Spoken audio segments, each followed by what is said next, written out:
Le dictionnaire Larousse, la définition de pionnière est la première femme à faire quelque chose. Par le passé, cela pouvait être dans l'aviation, dans l'espace, l'exploit de gravir l'Everest ou encore avoir le rôle de Premier ministre. Mais je n'ai rien fait de tout ça, moi. Pourquoi suis-je alors ici? Pourtant, je suis ici, devant vous, plus ou moins rétablie. Eh bien, pourquoi? Je suis navrée de vous donner une mauvaise nouvelle. Je suis accidentée, cérébro-lésée, limitée, diminuée. On donnait peu cher de ma peau. Et pourtant, j'avance pas à pas dans la vie. J'aimerais aussi contribuer au bon développement de la société et tout mettre en place pour œuvrer pour la société. Vous savez, on m'a beaucoup aidée par le passé. Depuis le coma jusqu'aux Jeux paralympiques. C'est donc à moi de m'investir. Je l'ai ressenti comme une forme de responsabilité, voire même de devoir d'aider autrui et de transmettre les leçons que la vie m'a apprises. Oui, à travers mes multiples expériences, mes différentes activités, les hauts et les bas que j'ai vécus, mais aussi les échecs, les blessures, les montagnes russes émotionnelles que j'ai appris à canaliser et la notion du risque que j'ai appris à maîtriser. C'était donc à moi de trouver l'élan pour contrer les clichés véhiculés par la société. Le handicap est une limite. Une limite est un handicap. Vous savez, ma mission était alors de sensibiliser, d'ouvrir l'esprit de toutes les personnes que je rencontre dans les divers domaines dans lesquels je baigne. Le sport, la politique, les entreprises et l'armée. Cela peut paraître peu probable, mais je suis bien ici. La vérité, c'est qu'en tant que personne handicapée, l'on doit sans cesse se prouver, montrer qu'on peut y arriver pour créer sa place dans la société et pour être accepté. À partir de ce constat, j'aimerais commencer un travail acharné pour moi et pour les autres, pour créer un avenir différent. Ma mission, inconsciemment, était d'essayer de montrer que tout est possible, d'ouvrir le champ des possibles plutôt, mais aussi d'ouvrir les portes restées fermées pour moi et pour les autres. Un vrai combat a alors commencé. Certes, après mon accident, le handicap a été la plus grande limite qui m'a été imposée. Pourtant, je l'ai transformé en force pour faire évoluer les mentalités et pour servir d'exemple à peu importe les personnes qui se trouvent en face de moi. Ma mission est simplement d'inspirer. Depuis mes 20 ans, j'étais engagée pour défendre l'égalité des droits et des devoirs des personnes en situation de handicap, puisque le vrai enjeu est là. L'égalité des chances, ça vous parle? J'aimerais donner une lueur d'espoir à toutes les personnes qui sont concernées de près ou de loin par le monde du handicap. Pour moi, c'est ça, le service à la population. C'est un engagement qui compte. ou un engagement sans compter.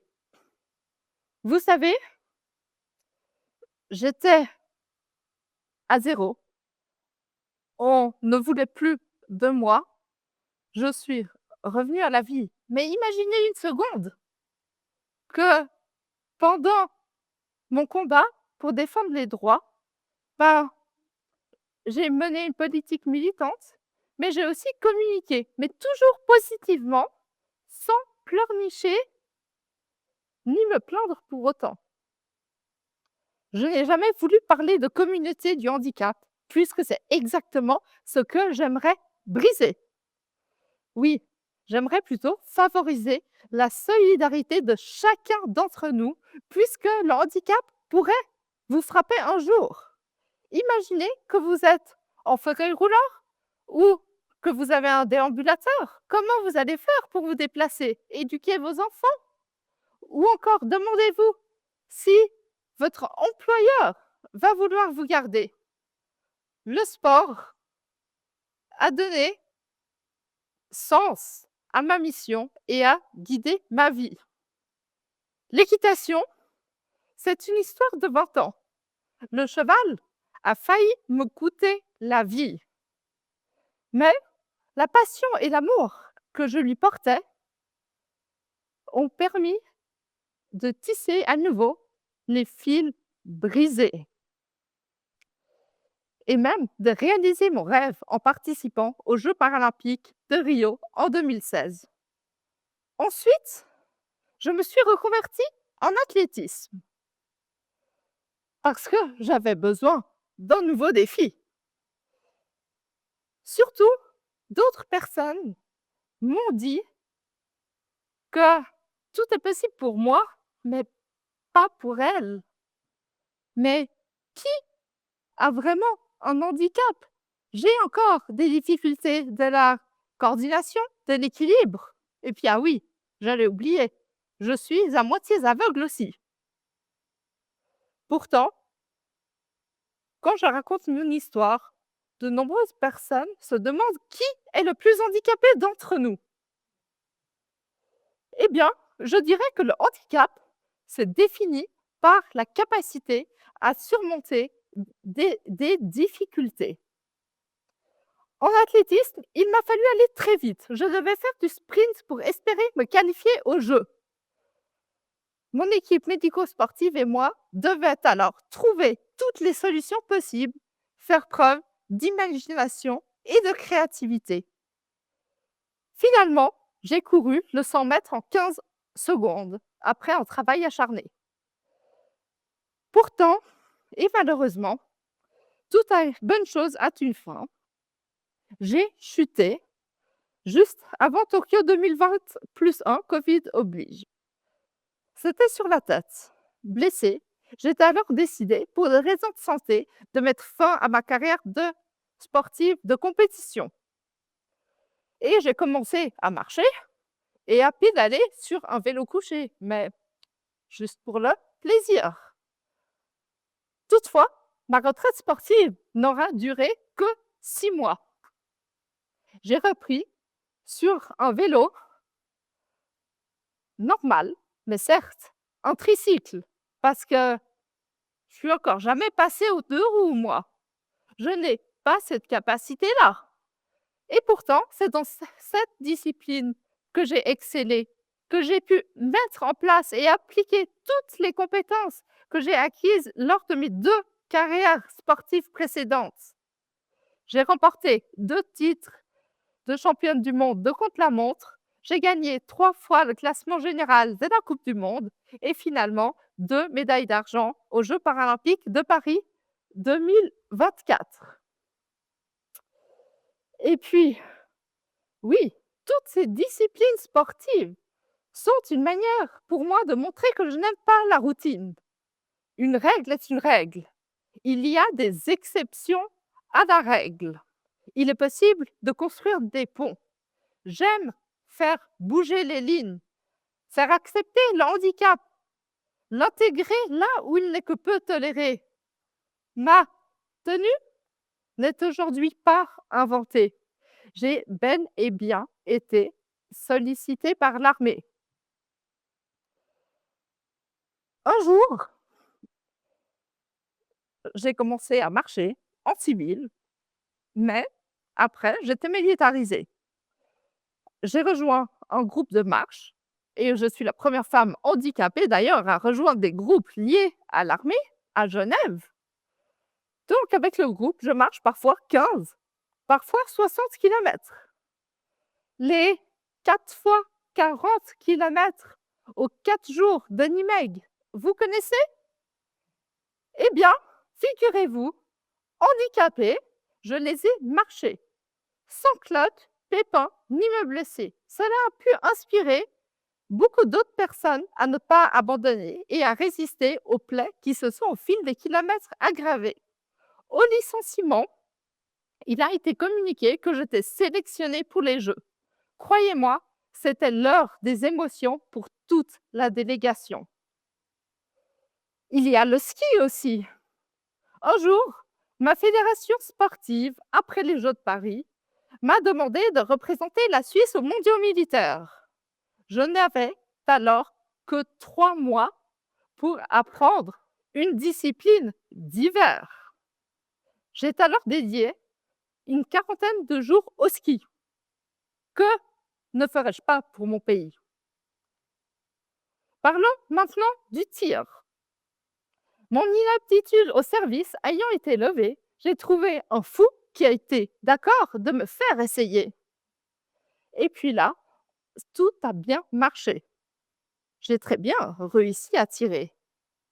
On s'est demandé pourquoi des limites qui me sont imposées ne peuvent pas être retirées, puisqu'avec la volonté, certaines d'entre elles peuvent être dépassées. Vous savez, tout le monde a le droit d'essayer. Il faut être bien accompagné, assurer la sécurité, peu importe l'activité. On vit dans un monde actuel incertain. On se doit de mettre en œuvre toutes les solutions possibles, de rassembler toutes les forces pour faire face à cette incertitude et pour transmettre un message positif aux citoyennes et aux citoyens de notre pays. Revenons maintenant sur le fait d'être soi-disant pionnière, handicapée,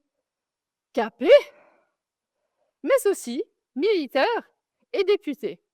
Je connais peu de femmes qui ont fait une école de recrues à l'âge de 32 ans, qui cumulent plusieurs dizaines de jours de service par an, qui ont fait 4 disciplines sportives en compétition internationale et finalement qui s'engagent simultanément en politique.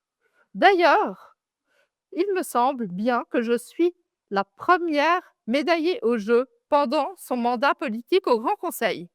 De plus, j'ai ramené les premières médailles paralympiques à Genève. Je suis fière d'avoir ouvert cette voie-là à mon canton.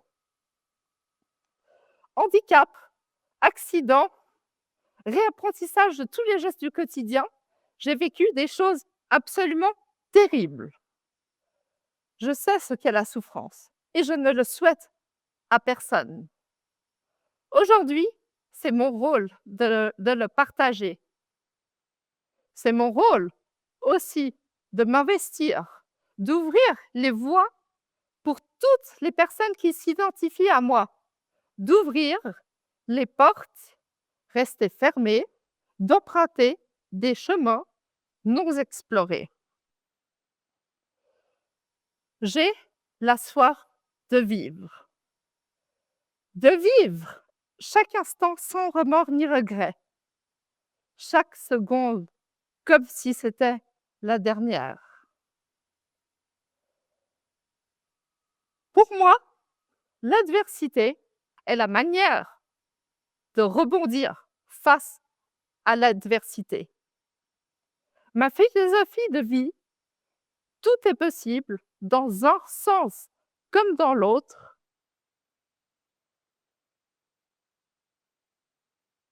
Grâce aux actions que vous entreprenez au quotidien, peut-être que demain sera différent. La vie est une série de choix. Les miens, créez mon avenir. Les vôtres, créez votre avenir. Ensemble, créons notre avenir. La suite, les personnes qui me connaissent bien savent que je pourrais surprendre, mais je ne vais surtout pas dévoiler ce que je vais entreprendre. Que ce soit dans un stade, dans la cité ou dans l'uniforme, en plus de l'engagement et du courage, ma mission, la mission, me guide au quotidien. Merci.